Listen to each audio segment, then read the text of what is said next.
Hi, I'm Sam McVeigh, Church Engagement Director for Kansas Family Voice, and I'm here with John Morris, who's the pastor of Vima Church, who's I remember as a church plant, but it's 5 years now in the city. So welcome, John. Thank you. Tell us a little bit about where you came from and why you came to Wichita and how it's going. Yeah, from Arkansas originally. Yeah. And so grew up in a local church, was on staff of that church for 14 years, started feeling the call of God to plant, but then the question was where. Yeah. And so me and my wife did like every person feels called to something missions based. You just take the globe and you spin it. Yeah. You put your finger on it. That's not literally what we did, but it's kind of what we did.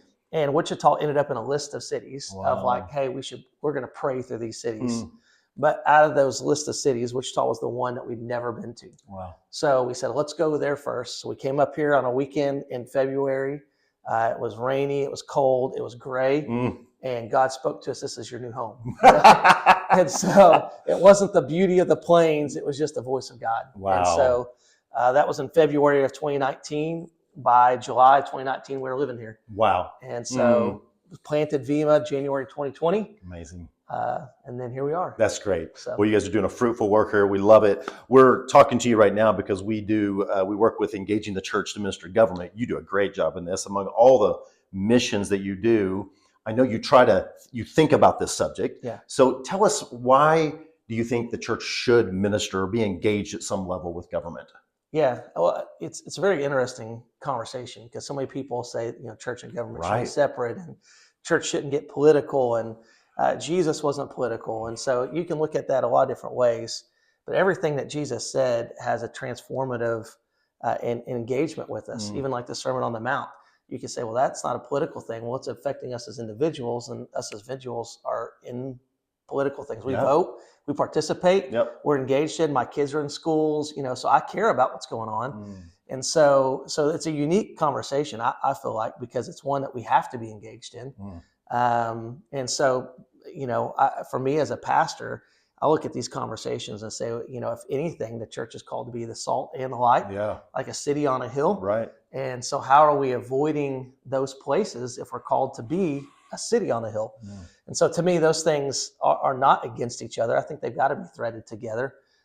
We need Christians in every facet. We need Christians as doctors. We need Christians engaged in the workplace and entrepreneurialism and ministry and missions and in government. That's right. And so, so I think these things are not separate as much as they are threaded together naturally. That's really good. Because we engage in all those things as individuals. And so why should we compartmentalize our faith separate from our ideals and our beliefs, our convictions, our voting, and our love for our country? That's great. One of the things I know you guys do is you every Sunday pray for another church. Yeah. That's so cool, the unity of that and all that. But do you pray for governmental leaders too? 1 Timothy 2? Yeah. How do you guys do that? Well, right now we're in a season of prayer. We do 21 days of prayer a couple times a year, and we hand out a sheet every year that says, "Hey, we want to. If you don't know what to pray for, here's a sheet." And so on that sheet, it starts off with the top of the levels of our government: the president, that's awesome. Supreme Court justices. Then it goes to state levels. Here's our governor.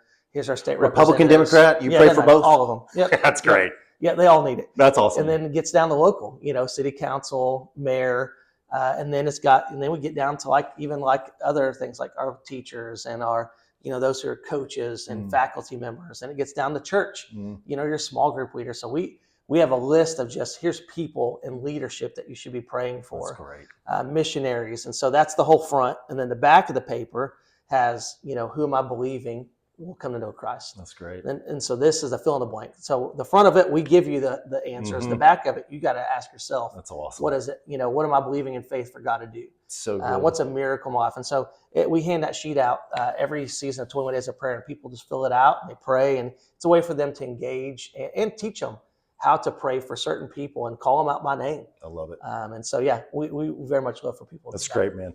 I know just one last thing. I know what a heart you have for the lost. You do a great job making sure the gospel gets said all the time and regularly. I've been to one of your services. Yeah. And, but I know you'll also speak about some of these controversial issues. Yeah. Controversy meaning life or whatever it be. You'll do that from the pulpit. Talk a little bit about that, because I know there's some that think we're going to lose the chance to witness to the lost if we speak about these areas of righteousness. Yeah. How do you work through that, and why do you do that? I think there's a couple different ways people approach it. Some people love the shock and awe. I've seen pastors that have these flashy sermon series. And I've done stuff like that before. You're thinking like, man, this will get people excited because they have questions about it. And so that's one way to do it. Right now, the way that we're approaching it is this is for us is Year of the Bible. That's what we're calling it. We challenge our entire church to read the Bible through in this year with us. So we put out the plans. We've got all these people doing it. Lots of people committed to it. But in that, we've also said in these sermon series, we're going to preach through books of the Bible or sections of the Bible. It's like Sermon on the Mount, the Book of Ruth, different things like that. So we're taking big chunks and kind of preaching through it. And here's what I'm finding is that if you preach through the Bible, it talks about all these topics. Yes. So you don't have to be thematic That's good. You don't have to go look to stir the pot. Now, I do think there's times and places that people have questions. Yep. And as pastors, as ministers, evangelists, prophets, apostles, we have a responsibility to help the people find what God's word says. But if we just keep preaching the word, these topics, you let the Bible bring it up. Yeah, these topics are going to come. We're in the Sermon on the Mount. It's going to talk about divorce. Yes. It's going to talk about lust. It's going to talk about anger, hatred. So we're going to talk about some of those topics in this series that we're in now. So right now, that's kind of our process now is like, hey, we're going to preach the word. And as the word addresses these things, they're going to come up. That's awesome. What I just heard you say is because we're biblical, this comes up and we talk about it. Absolutely. That's a wonderful answer. Vima Church, what time, location? Just say that real quick. Yeah, Vima Church meets on Sundays, 9, 10:30, and noon. Wow. East Wichita. And so, come hang out with us. That's awesome. We'll put the address in the deal. So thanks for meeting with us, John. Yeah, thank you, Sam. Yep.